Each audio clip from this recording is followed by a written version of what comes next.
Welcome to You, But Better. Interviews.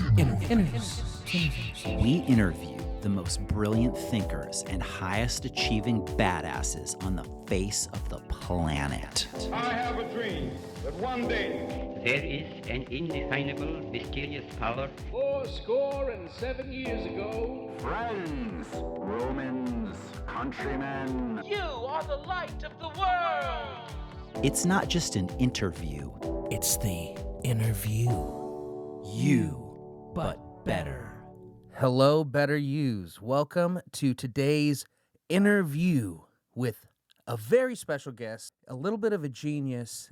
We've got Mike Sachs here. Lex, please tell us about this brilliant gentleman. Guys, I am so excited to tell you about Mike Sachs. He is an underground legend in the comedy community. He is a vortex of creative energy. There is a lot that you can learn from him, and we all want you to learn because we know you want to be more creative and we know you want to be funnier. Everyone can be funnier. Of course. So Mike Sachs, we're so honored to have him. He is a humorist, an editor, a novelist, an interviewer, and he is a man of many literary talents. He has written for Vanity Fair, Esquire, GQ, The New Yorker, The New York Times, McSweeney's, and as far as we know, there's no one he hasn't written for. Okay, so Mike is the author of several underground comedy classics, including Stinker Lets Loose, Randy, Passable in Pink, Slouchers, and Passing on the Right. Those books were all self-published in total secrecy under a cloak of shadows and misdirection. We're going to talk about that in a minute because it's important. Now, Mike's books Stinker Lets Loose and Passable in Pink were picked up on Audible with an all-star cast. John Hamm played Stinker.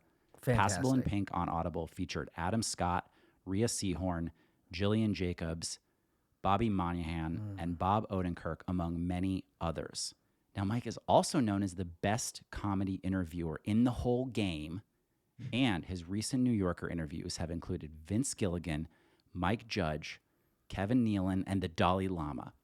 Wow. His two comedic novels, Randy and Stinker Lets Loose, are being re-released by the big-time publisher Simon Schuster, Archways, on January 15th, 2023. And we're so excited to talk with you, Mike. Welcome to You But Better.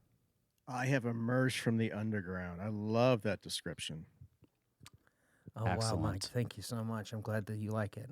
That's What a is, great by the way- introduction. Thank you very much. What is your emotional feeling in the comedy underground right now? Just if you had to describe it in a few words.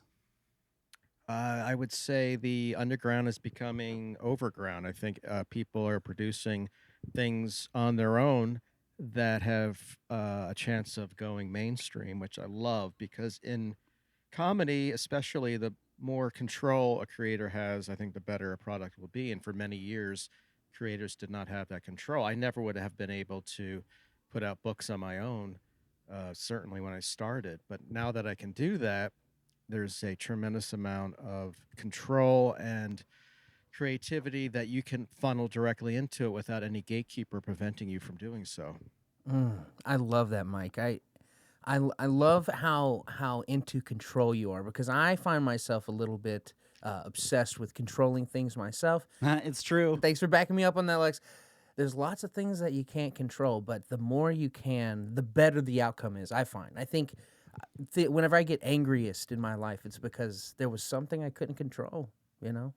Well, I think it's important when it comes to comedy. The best comedy has always been produced without executive control, whether it was early Simpsons or early SNL or other shows where the creators have had certainly more power than the executives. And I think that if you have executives in power, oftentimes the comedy will be sort of strained and more mainstream than it would have been otherwise. I think their sensibility oftentimes does not match ours. You as a creator, you want that autonomy, you want that self-expression. I like to say about control, what you want to do is you want to realize that you have zero control and relinquish control and thereby control everything. Exactly. How would that work with books? I have no idea.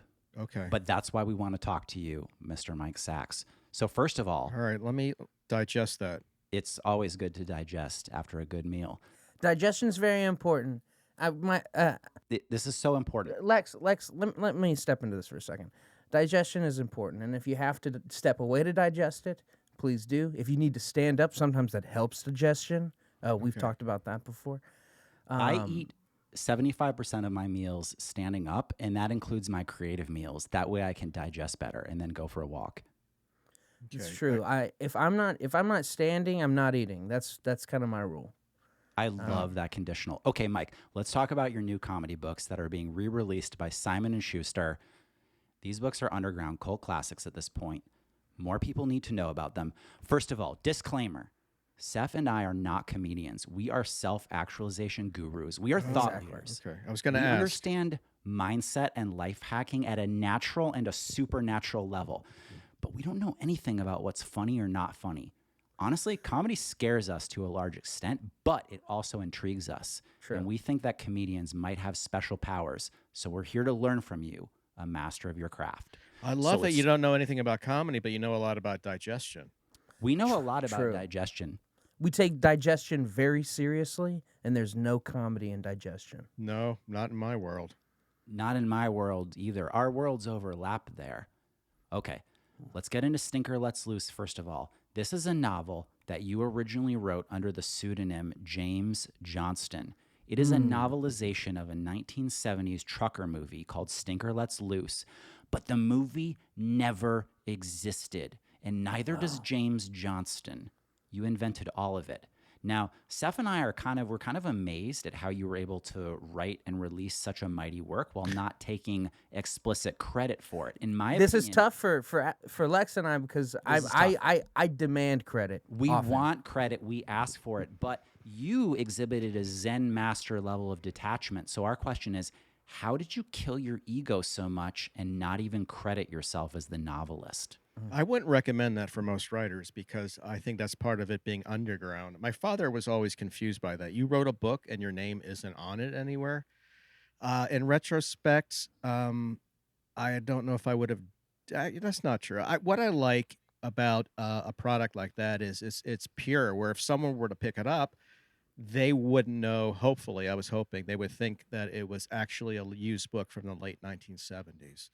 So I wanted it to look as authentic as possible, even with the cover being a little bit crinkled. The illustrator, my wife, Danielle Deschaines, put the crinkles in to make it look like it was 40-something years old.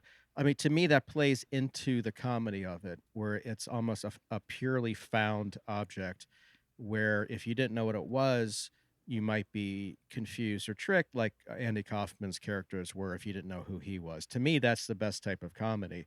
So that's why my name isn't on any book except for these re-releases, which Simon & Schuster felt fit to put my name on the cover. But I think at this point, the joke is out. Well, that makes sense. And that's great that Simon & Schuster decided that you need credit this time. I appreciate both Simon and Schuster. It sounds like what you're saying is you started with a perspective where you were thinking about the reader, you were thinking about the user and their experience. No. Hey, Lex, let me take a stab at it. Good try though. Thanks. I think that based on what you just said, you believe that jokes are for the jokester, the person who's making the joke. That's who gets the laugh.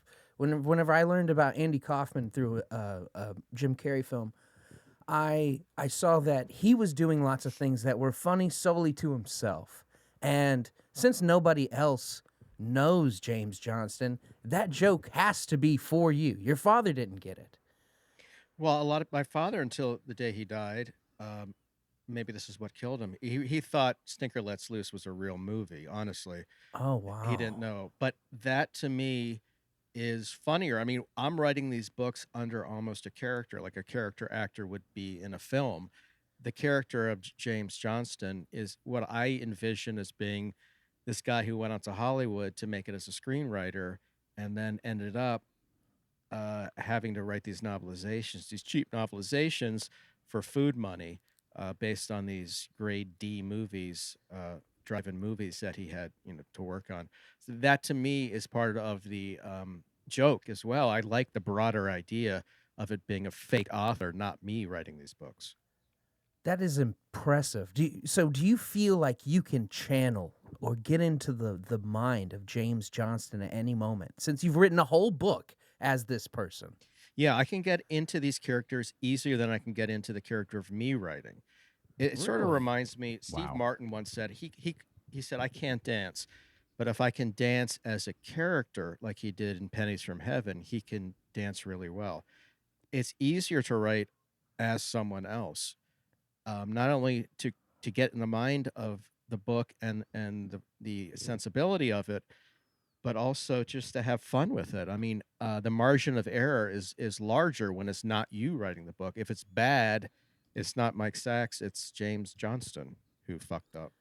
That is so smart. It's like you get to pin your mistakes on another person. I love pinning my mistakes on other people. That is a very interesting strategy. If we were interviewing James Johnston right now, what do you think? Where do you think he would be? What would he be wearing? He would be down in, I think he would have retired to Arizona, very small house or trailer. He is all about comfort. He would have some 70s and 80s fashion, perhaps an Aka Joe t-shirt, members only jacket. And for some reason, he wears a pocket watch. That was sort of his calling card back in Hollywood. Wow. I pictured James, and I feel like for a moment I was with him in his Did you? trailer in Arizona. What do you picture him as? Whenever I see James Johnston, excuse me, I see a gentleman with swagger. I see a gentleman with just worn, leathery skin, and maybe a pack of cigarettes he smokes 2 at a time. Yeah, I don't I see see that a at legend. all. I don't see that. I picture a man who wears his swagger on top of his sadness. I see that. That I can picture. Oh, wow. This is a guy who has a lot of failed hopes and dreams. This is a guy whose mind was zapped out in the sun in LA, whose dreams were extinguished. And he's always had a dream to write the great movie. And he grew up with them in the 50s and 60s and even early 70s, but never had that chance. Now he thinks there might be with the internet. He might even put it out himself. What movie do you think he wanted to write? What was James Johnston's purest vision? His favorite movie of all time was The Last Detail with Jack Nicholson, the Hal Ashby movie.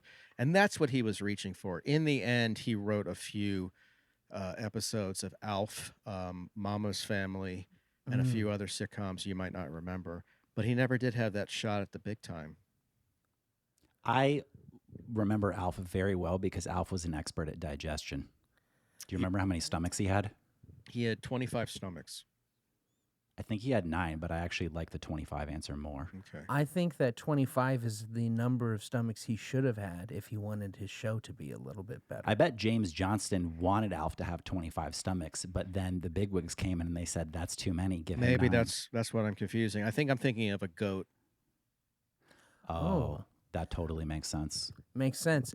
The goat thinking of a goat, right? Okay, so Mike, let's get back to Stinker for a minute here. Stinker lets loose. It tells this hilarious and touching story of the world's best outlaw trucker. But here's the other thing that I liked about it. It blows the entire lid off the trucking industry. So we think that you definitely had to have made some enemies here, Mike. You put a target on your back, Mike. Well, You no. did put a target on your back. So we're wondering, were you afraid of what the trucking industry might do to you if they found out your true identity? Actually, I was. And there's a Easter egg in the book that actually lists my license plate. I was afraid. When I was growing up, the trucking industry was tremendously powerful. It's not as powerful as it is. There's been many times where I've almost been killed on purpose by a truck driver, not just being pushed off the road, but being fired at with guns and nunchucks. Do you think those truckers were acting independently, or do you think some of the big time trucking industries sent their minions after you? I don't know. Was it top down? Well, I think it was no, I think it was bottom up. I think because the CB movement is coming up strong again, and because of my CB name, I think they were sort of like out to get me. And it was just the word went out in the streets that if you see this car with this license plate, make havoc, create havoc. But I will say this: the biggest fans of the books are truckers, and John Hamm came to the project because his father in the 70s was involved with the trucking industry, and that's one of the reasons he came to this project to play Stinker. Fantastic. Wow, who would have thought that somebody's trucker past would bring them to such a piece of art? Not me. If you had to fight a trucker, how would you do it? Ooh, that's a good question. I'm an expert in Krav Maga. Have you heard of that? Krav Maga? Yeah. Krav Maga? Yeah. Is that Tim McGraw's brand of Krav Maga? I'm not sure, but the way I learned was from a book, Krav Maga for Dummies, and it's wow. basically the Israeli defensive method with their special forces. And what you do is there's nothing to memorize. It's just you just go haywire, you just go berserk. Whatever you have on hand, you just use, like sand or a brick or some sort of baseball, whatever you happen to be walking cane. You just go nuts. You go haywire on them. It's very resourceful. Yeah. It is resourceful. If someone thinks that you're crazier than them, they will probably disengage. I've found that both in life and in relationships. Well, it's worked with my wife. She thinks I'm insane. Yeah. Wow. At least in your home, you've been able to demonstrate your true self without any pushback. It sounds like. No, I works. think she wants to believe I'm insane. I mean, that's how we met. I put that on my OkCupid profile. Really? Yeah. Really? What else did you put on your OkCupid profile? Yeah. Do you remember any one-liners from it? I put down that I was a ventriloquist. Ooh. I put Whoa. down that I love women and women love me. Oh, that's a good piece of I feedback. put to down give that people. women are catnip for the kitty cat. I'm the kitty cat. Oh Oh, wow. wow. So That's good. whatever That's a I good did one. worked tremendously because I got myself a beautiful bride. And you Plus, married women an really illustrator. love cat metaphors. That's true. Well, I love Women cats. do love cat They men. do. They're cat people. And I also told her, which was the truth, that I own 45 cats in an 800 square foot apartment, and that turned her on. That's Wow. that's quite a feat, though. I mean, I've had a few cats in my house, and to get that many cats in any space, Well, you have to be willing to share. not all of them are still alive. Rest in That makes peace. sense. I would love to get into this origin story, Mike. My belief is that every person can be great because they come from specific circumstances that bear their greatness fruit. Where do you come from? I should say I don't believe that. I think most people are mediocre, and I think it's really Oh. up to that 1%. And you don't always know if you're 1%, but you really have to push through. I mean, that's why That's true. one of my things that I always tell, a piece of advice that I tell to young writers is, you may be a mediocrity, you may be a piece of shit, but you don't know until you try, and you really have to try every day. And if at the end Yeah. of your career, end of your life, you look back and you're still a piece of shit and still a mediocrity, then so be it. At least you tried. Exactly. You have to have the whole life to know whether or not you are a complete piece of shit. Right. Because you could be a piece of shit that turns into a piece of gold. Right, that's right, and you don't know until you do. So, with that said, I would say only 1% turn into gold. What was your question?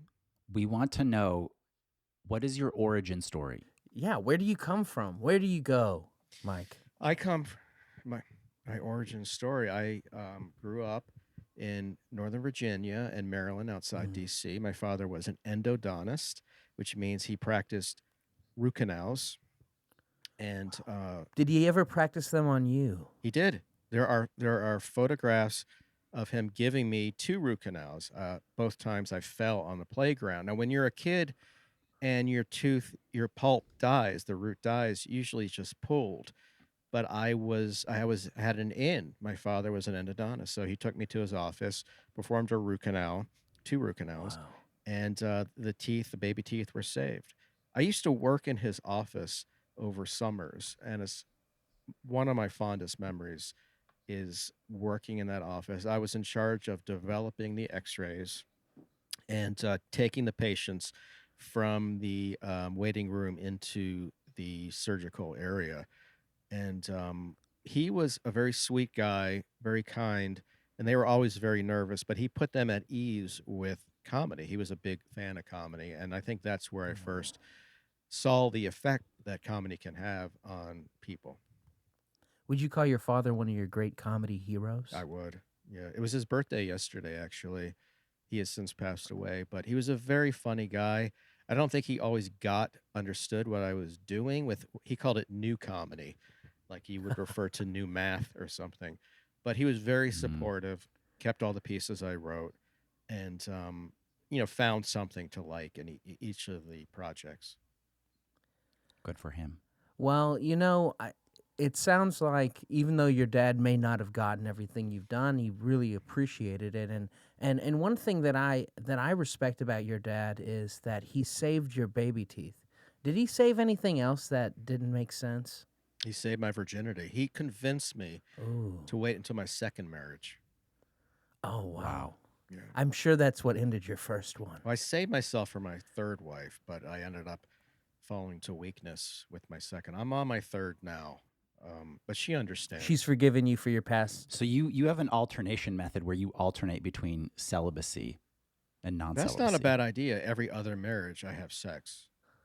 Yeah. We call it sexual fasting. And we do it occasionally. Sometimes our partners make the decision for us, but we are sexual fasters ourselves. Does that have to do We with believe in sexual digestion? It's very important to give your digestion a break, and the way you give your digestion a break is with fasting. Okay. Yes. Sexual fasting saves you from so many different ailments we have. Maybe we have, a little small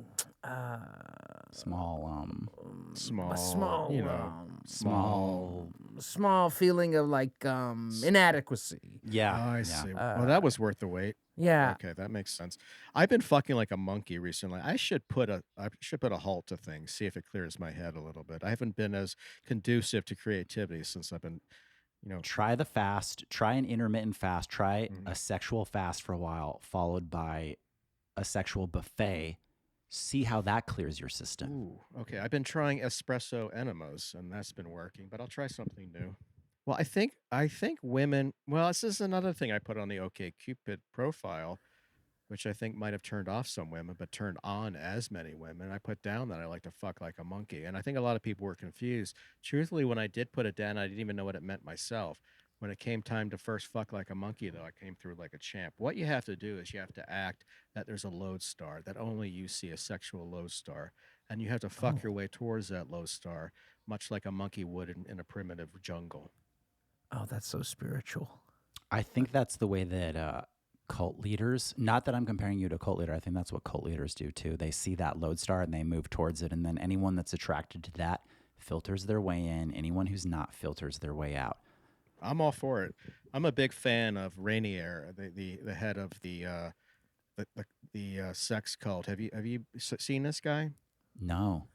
Oh, he's such a No, but we're interested. such a cool dude. I mean, just you take a look at him, you think this guy just has it all. I mean, he's now in Rikers Island, but he would, for a while he was really the king, and he would, fuck towards his own lodestar. Unfortunately, he was a psychotic and a sociopath, but he knew what he wanted and he got it. You have to take the bad with the good, and we've always said on You But Better, we're not saying you should be a cult leader, but we are saying you should learn from them. Yes, there's a lot to learn. So much to learn. My belief is that a cult leader is a superhero who has maybe turned into a villain. They've gone a little too far, but it is good to have cult leader energy, because cult leaders, they take you places that you never thought you'd go. I guess. We actually released a digital product called Cult Leader Energy. Well, I have to say this. I think Jim Jones, I'm alone on this, but I think he's been misunderstood. For those of you who don't know, Jim Jones, of course, was an American preacher who led the People's Temple. This was a cult in the 60s, 70s. Yeah. He actually had his followers, we would never do this to you, Better Use. He had his followers move to a jungle commune in Guyana where he orchestrated a mass suicide in 1978, and that's what we're talking about here. I think more than anything, he was shy. Oh, what gives you that opinion? Just the way his eyes looked in that final video. A lot of people saw madness or drug addiction. I saw a little boy who wasn't good at socializing. And also, I should say this very funny guy, Jim Jones. Really? Did Jim Jones have a comedy album or anything? No, but a terrific sense of humor. Very, very funny. Interesting. I always thought Kool-Aid was an odd choice, a bit of an absurd Well, choice. that was the joke. It wasn't Kool-Aid. It was a not cheap knockoff called Flavor Aid. Oh, Do you see what I mean wow. now about him being funny? That is pretty funny. Yeah. That was unexpected. He had a wicked sense of humor. Deliciously wicked. And also, I feel a little bad for Flavor Aid that they didn't ever get the credit for it. I know it. Because I've heard I know it. Kool-Aid my whole life. Kool-Aid sales went through the roof after that. Guyana. Flavor Aid, no one knows about it anymore. Wow. Maybe some of these drink companies need more. They need more cult leaders as spokespeople. I mean, like Mr. Pibb, some cult leader that dishes out Mr. Pibb. Exactly. My thoughts exactly. It'd be nice if there was a Mr. Pibb to do the leading, actually. That would be pretty cool. Maybe I could take it on, not me, but someone could take it on as a moniker, like you've done with James Johnson. Well, listen. Yeah, we don't advocate soda drinking and we don't advocate sugar, but that being said, it's a good idea. That is a kick-ass idea. A guy who changes his name to Mr. Pibb and starts a cult and then doses his followers with the Mr. Pibb. Wow, Yeah, guys. but the turn is he's been giving them Dr. Pepper the whole time. Oh, shoot. Or one of the cheap and knockoffs. they didn't even know. Like Yeah, the cheap Dr. knockoff Schwartz or something, the type you see in the yeah. dollar store. Dr. Thunder. Yeah. I wouldn't be able to tell the difference because I have not had any soda since I was a teenager, so I've completely lost the taste for it. Why? I don't believe in sugar, and I don't believe in carbonation. He has immaculate teeth as well. Anyway, Mike, we don't want to lose the chance here to talk about Randy. Oh, Randy. Oh, Randy. what a story. This book is a memoir that tells the life story of Randy S. He is a DC area man with a lot of strong opinions and tastes. In that sense, not unlike yourself. Strong opinions about the best foods, the best bands, how to score with the ladies, that kind of thing. Now, a lot of young men, they probably look up to Randy and think he's a role model. Personally, I see the potential in that because Randy's very confident, but I also see the danger in it because Randy seems complacent to me. He doesn't meditate. He doesn't do gratitude journaling. He doesn't practice yoga. He never talks about superfoods, and I doubt he even listens to this podcast. So my question is, what do you hope a young man in his 20s would learn from Randy, role model-wise? Well, first of all, he's still going to spring break, and he's now 34. So I think it's one of those things. I grew up with people like this. They just like to have fun. There's no overthinking anything. There's no being depressed about where they are or are not in life. They just live life, go to their job, go to the sports bar at night, and come home and watch 2.5 Men. They're very, Very present. very present, very content. And I kind of envy that. I mean, I knew people like this. I used to work retail in Maryland and Virginia. And they're, they had simpler needs, let's just say, and they liked certain things that I found a little mainstream, but they were just very, very happy and content and fun to be around. There was no bitching, there was no complaining. And I always sort of enjoyed that. I always admired that. And it was just, these were good guys, loyal, not the brightest in some cases, but very loyal and very fun to be around. It sounds like a very good time Randy might be, but my question is, how can he find any self-fulfillment without trying to grow? Exactly. Without trying to improve himself. Is this good enough for Randy? I don't know. Do you feel like Randy lives in you? A little bit. Mike? I think I could still be back in Maryland living that life very easily. Whether I'd be happier now, I don't think so. I don't know. But I mean, that's what I grew up with, and that's it's just what I knew. And there were two DCs that I like to say. There was wonky and honky, and I grew up in the honky aspect of it. The wonky would be lawyers and politicians and lobbyists, and then the honky were just like blue collar guys that worked retail and played softball, and then went to hoops to watch the O's play, and they were just very content, and that was their lives. They didn't necessarily, they weren't always hungry for attention like a lot of people I know in New York, and they didn't have their ups and downs if they weren't being published or weren't achieving the success that they always wanted, because they did achieve. This was their success. They have a steady job and they have a wife or girlfriend, and they're just living life. And I kind of That like that. that makes me think of the yin yang. That makes me think of the Tao Te Ching. That makes me think of the ultimate dualities that run through the universe. So here's my question. Could you take the intellect and the drive of a wonky and the natural ease and sexual confidence of a honky and combine them into some kind of a superhuman? Can I ask you guys a personal question? Absolutely. What do you guys see before you? Who are you looking at? You're looking at me. I think I'm looking Yes. right at you, Mike. Am I looking at a wonky You're honky? looking at a wonky honky. Oh my God. It was so obvious. Right. I would. Mike, as a wonky honky, what is it that keeps you thriving, surviving, and your heart still driving? Well, I like sentences that rhyme like that. I think it's very. I do Yeah. too. Me too. For me, if it rhymes, it feels Well, good. It feels I'm a right. sucker for any. I thought you were about to say something else there. I'm a sucker for any movie where they have a guy at one point, typically military, who'll say something like "smack it, jack it, and whack it." That's Ooh, what I'm thinking yeah. of in this case. It just feels good. It's like a melody that hits a pleasant note when you rhyme. It's easy. A mantra's easier to remember if it rhymes. It's Memorable. like song Wonky, lyrics. honky, and bonky. Bonky. Oh, bonky of the wonky. Bonky honky. makes me think of a caveman. So you're talking Yep. about combining the intellect and drive of a politician, the natural ease of a honky, and the sort of primal instinct and fighting abilities of a caveman. That's Oh my incredible. God. Yeah. Yep.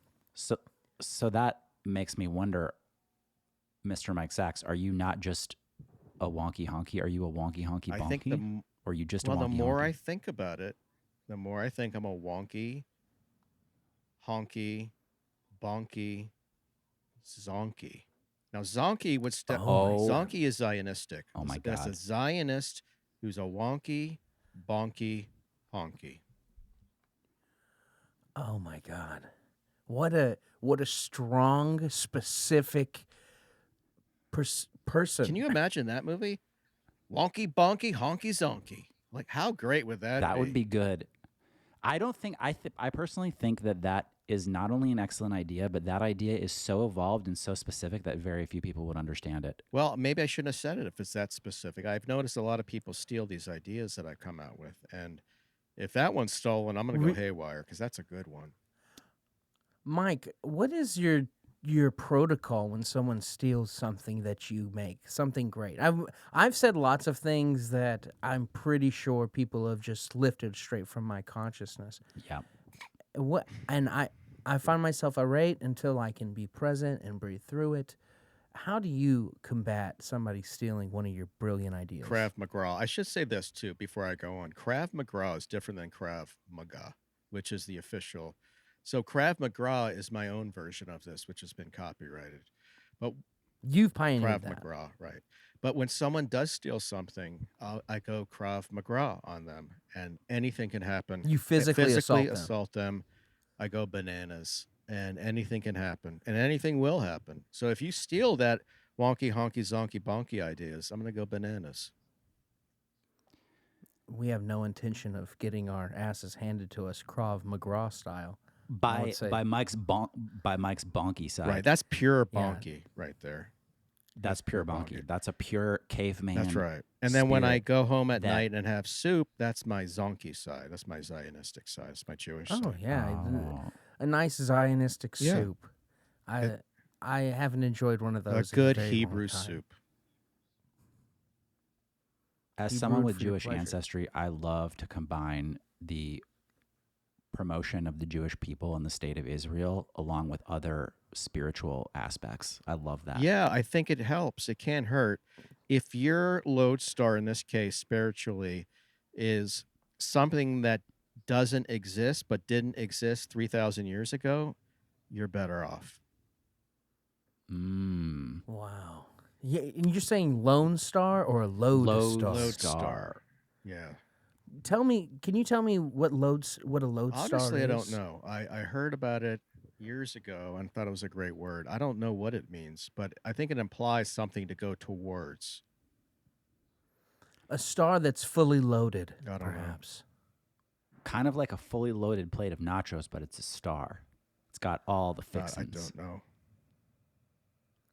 Well, Mike, you know, I want to take it in another direction because I am grateful for your service. You've given a great service to the people who've read your work, heard your words. And on this podcast, we've often said, I mean, we didn't invent this. I'll give credit to whoever said this first. I don't know who did it, but they can take credit. Laughter is the best medicine. So my question is, how many people do you think that you have personally healed? And also, how many people do you have to heal to feel like a book or article is funny You know, enough? it's funny you mention this because what I've been doing recently is showing up at hospitals without permission and heading straight for the oncology ward, seeing if I can cure them. I love that. So much Yeah. initiative. Unfortunately, it hasn't been as effective as I thought. Part of it is I play Mississippi Delta blues, which is not that fun for those who might be dying. It's also Another Kaufman-esque right. choice. I'm big into puns, and I've noticed people in hospices and those who are dying in hospitals aren't the biggest fans. I'm not quite sure if it's their brains being a little zapped from the chemotherapy, like a little cloudy, but their comedy IQ isn't as high as it could be. So Sometimes, though, I found that when someone gives you a pained look after a pun, they're laughing on the inside. okay, but that I tried that too, and it killed someone as I was sitting there recording. You can see that on my YouTube channel. Wow. That must have been incredible to Wow. see the extent of your own powers that you could end It a felt life. good. I have to be honest with you. I mean, I hear about comedy helping people, comedy killing people, not metaphorically, literally killing people. I got an erection. You never feel better. I've never felt stronger Wow. than I did those 15 or 16 times. Mike, have you ever taken a moment to think maybe killing that person was healing them? Yes. I mean, they're off to a better place. I am there to provide it. There's no reason for them to be hooked up to a million drugs and machines and needles. If they need to go, and if they're not allowed to go, sometimes I can just see it in their eyes. Basically, they're saying, do me a favor and finish me off with your laughter, with your jokes, with your puns. And I'll do it. I don't Wow. wait twice. Maybe- I don't need to be asked twice. We don't often get asked, we don't often find ourselves being called to finish someone off. But when we do get that call, it's important that we do it. It is the most important call that you could ever answer. Always pick up that phone. Well, I do. I have a special 1-800 number. If someone does want to die and they want to be laughing as they do so, all you have to do is dial this 1-800 number. Well, we'll definitely put that in the episode It's description. it's so that 1-800 wonky zonky. Wow. Oh wow! It's the wonky side and the zonky I think it's actually side. just That- wonky that- zonk. I think the Y was cut off. 1-800 wonky zonk. They do Yeah. that sometimes Yeah. with 1-800 numbers where they list extra Exactly. letters, and then you've already dialed the number, and you're like, And what's it's going on ringing. right now? I hear it going through, but there's still more numbers to dial. That can really mess That's with the totally head. fucked up. That's why I tried to avoid. That's why I spent extra on this 1-800 number. It's manipulative. I don't know what that means. It is, but it is a pattern interruption so that someone comes onto that call and they're already a bit destabilized, which sets them Yeah. up for the killing joke. I never thought of it that way. That's very smart. Better use, we will put this 1-800 number in the show notes. However, we would urge you to only call the 1-800 number if you're truly ready. Yeah, if you feel like your spirit is ready to pass through onto the next comedic phase, do it. But listen, I wanted to ask you, are you guys into business? You guys like money? We make money as effortlessly as breathing. Can I intrigue you with a business opportunity? I'm open. We're open but selective, but go ahead. Have you heard of this magical fruit called acai? Acai. I mean, I have absolutely gone to town on an acai bowl from time to time. So absolutely, all superfoods, all superfruits, we are well acquainted with. Everything from acai to goji berries to pomegranates. The reason I ask Absolutely. is I have 10,000 bottles of acai juice in my basement. All you have to do is buy a few thousand of those. It's then up to you to sell them at whatever price you want. Now, if you get more people involved, the more money you make because then you get a cut of their sales. It's called acai you later. Oh, That's the name of your product. Yes, the company is called acai you later. I do have a question, which is how did you come across this acai and why is it sitting in your house? Okay, because unused? I was told that this was a good business opportunity, and I ended up buying 10,000 bottles, $10 a piece. But I don't want. That I is a didn't good put any price. effort in. If you get as much out of it as you put into it, so if you guys are ready to make some money, I have the bottles for you. I have the name for you. I have the copyright for you. Everything's ready to go. All you need to do is send me some money. Okay, here's what I'm going to do, Mike. I personally am not doing physical products right now. We do digital products because we are extremely online. However, what we're going to do is we're going to put instructions for how anyone can buy that that'd be acai. terrific. Yeah. We have literally over 100,000 entrepreneurs that follow this Whoa. podcast. We'll put those instructions in the show notes. Those acai bottles are going to be gone probably within 6 to 8 Oh, hours of God. this That'd podcast be going terrific. live. Because if I not got to be sooner. honest, writing does not pay the bills, and I am miserable. I first read about you guys, by the way, in the Amtrak magazine, the ones they give away in the Amtrak. Yes, I loved doing that interview. You came across like real idiots, but I have to say there was a spark Oh, that I thought, you know what, if they ever do ask me to be on, I would never deign to ask them to be on. But if they ever were to ask me to be on, I'll just say yeah, because why not? They had something to them. Those photos you guys took at the water park too were very interesting. We try to relate as much as possible, not just to the higher elements of humanity, but also to the common man. and we know the common And man. we ask ourselves, what do commoners like? Trains. Water parks. Those are the things that we wanted to make sure we Those got were the main across. two things that came to mind. So we said, why don't we talk about water parks in an interview for the Amtrak magazine? Yeah. That was a little marketing scheme that's worked out well for us. Yeah, guys, I would love to sit around and chat, but I have to go into the other room and I have to television. You have to teleport? Television. Oh, yes. Television. Understood. We definitely understand that you have to set your time aside as necessary, and television, television programming has parameters. Yeah. Let us before we let you go, let us ask you two quick things. Parting word of advice for our millions of listeners, our better yous. A lot of them want to be inspired. They want to be more creative. You are obviously a master of creativity. What is a simple way for someone to get started? Maybe writing something funny, being a little bit more creative. One simple hack they can use. Don't do it. No. I'm miserable. I'm broke and miserable. Oh, okay. Reverse psychology. I get it. Very That's nice. good. Very There's That's nice. nothing revert. I'm truly miserable. I mean, if writing is the career you want to get into, I feel sorry for you.